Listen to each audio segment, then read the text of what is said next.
YouTube. The insides of a sealed unit. Yeah, I just cut it with my Sawzall.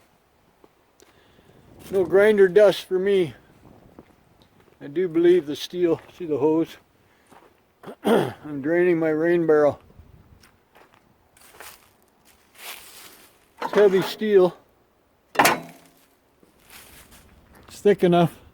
I picked up some trinkets from my lawnmower guy. He didn't want to ride anymore because the deck is pooched. He didn't know that. But anyways, he took the snow blower, but he wants some motor out of it. It's actually got a decent motor in it. And it sounds like it's got good compression on it. Yeah, I just took the battery out of it. I didn't even realize it had a battery in it. 14.5 horse. Spin-on oil filter. So he said he's going to come around someday and we'll just pop her off of there. I'm going to get most of it ready for him. Didn't even check the oil. Oh, look at that oil, looks pretty clean. So that's a good thing. Maybe I should hang on to the motor. What brand are you? Briggs & Stratton Intech 14.5 horsing power. Yeah, I've been farting around ever since 6 o'clock this morning outside, but I never realized, or he didn't, the deck.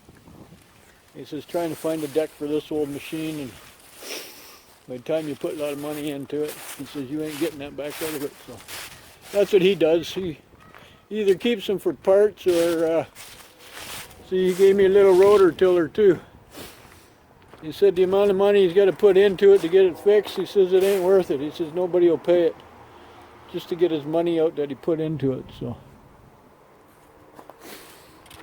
there it sits. So take that motor off, put it in with the irony aluminum. There's a starter motor off of another machine. They got some nice copper in these. I'll take it apart. So I got a fan, I got a booster pack, got that starter, the crutches, that aluminum. I got some really good rat bait from them, so that'll help too.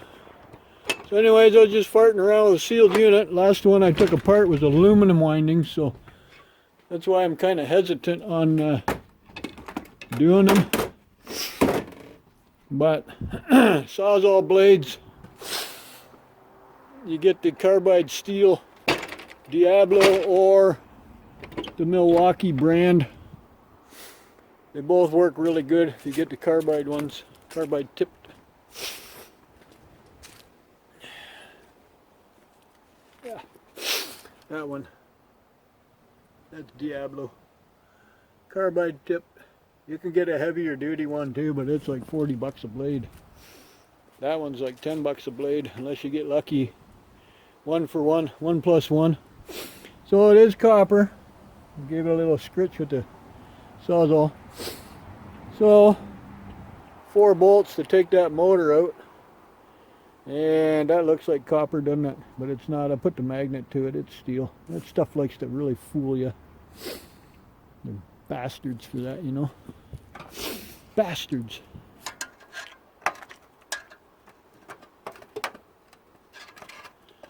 Yeah, it shouldn't be too hard to get that out. I wouldn't say. But yeah, I didn't know how well it was going to go. I had it in a vise in the leg there. And just tightened it down and saws all around it. So, anywho, that's what I'm doing, farting around with stuff. It's not a very ambitious day. I'm trying to winterize stuff, so I'm getting that drained so I can put it away. Garden hose already. I have an attachment for my air compressor to blow the garden hose empty so you don't have any water. That way you can keep it in a building that does get cold. And I got this going because my wife brought all the roughings from splitting wood. She brought it up here, so well, it's a nice day. It's very damp out, and we had cardboard in the house to get rid of. So, and with all the holes, see, our washer drum. That one doesn't have a bottom. I didn't realize it. I know it's cold out, but I didn't know you could see my breath. I'm just hot-blooded, that's what it is. But yeah, at night time you see all the little flickers of flame through all them holes, and it makes it breathe better. I gotta empty this guy out one of these days. I'm not gonna get rid of him, but I want to empty him out. I gotta get all the nails out, hence the bucket here. I started on it and I lose interest after a while, so. This used to be a nightly thing when we were on the farm. This pit would be going. I don't think it ever went out. Always went into town. People, it would make scrap and pallet man Paul there so happy because I would have to be KD scrapping in pallets because of the amount we could get. So, but I don't go after them as much anymore. I did just for the wood, but that's it. Normally you could pretty well fit a pallet on there, so that's why I got I got it for a good deal. I've had it for 20 years easy. Just a big old hunk of rolled plate that was for a job in the plants, and it never happened. So the job itself got scrubbed. So what do you do with this? It was already paid for. So the company I hauled it back and forth to, I've told that story I think a few times, that I hauled a piece of plate down to Brampton, Ontario. A company called Brampton Plate. And they rolled it and they tack it just to keep it round. And then the company that's going to finish the project, the contractors, they would finish welding it. And then they put a flange or whatever on this, or whatever they were making. It could have been for a heat exchanger bundle, just the ending part. Don't know. But so it sat there for years in their property. So they're cleaning up one day. I just happened to be there going after their pallets, and I want to know what they're going to do with that, because otherwise it was going to be scrapped. So he said, give me scrap price for it. $40. Okay. So I paid him $40 for that. This will outlive me. Mind you, the little tack welds let go.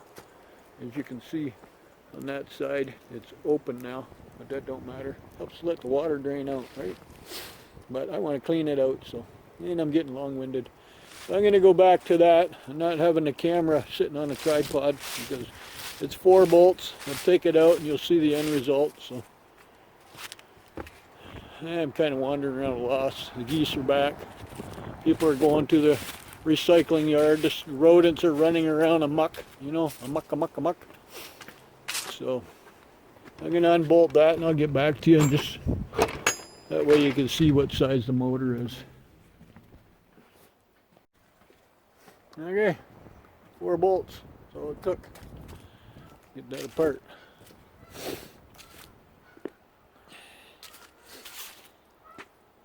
That's it. Can leave you outside, you're so slimy. Wonder if that'll make it easier to take it apart. But it is copper, so that's a plus. So that gives me a plan of going after some more, you know. I had one like that kicking around in the garage that was missing the top for a couple years. I finally took it apart. It didn't have very much copper in it. It just seemed like a cheap motor. Wasn't wound, whatever.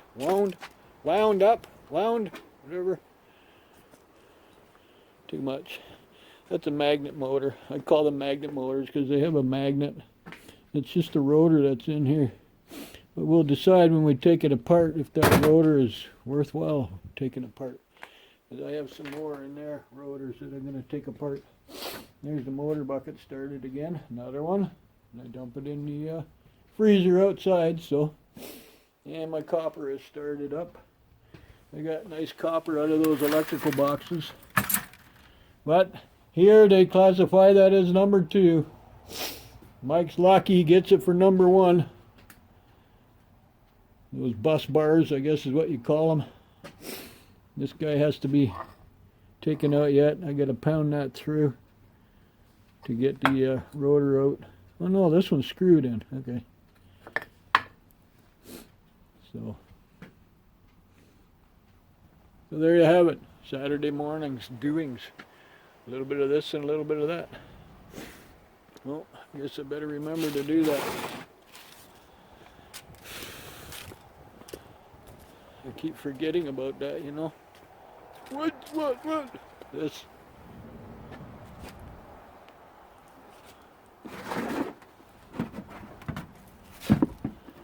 There. Keeps the rain drops off of it. So I think I just gotta leave them out here. So anyways, that's it. That's what I've been up to.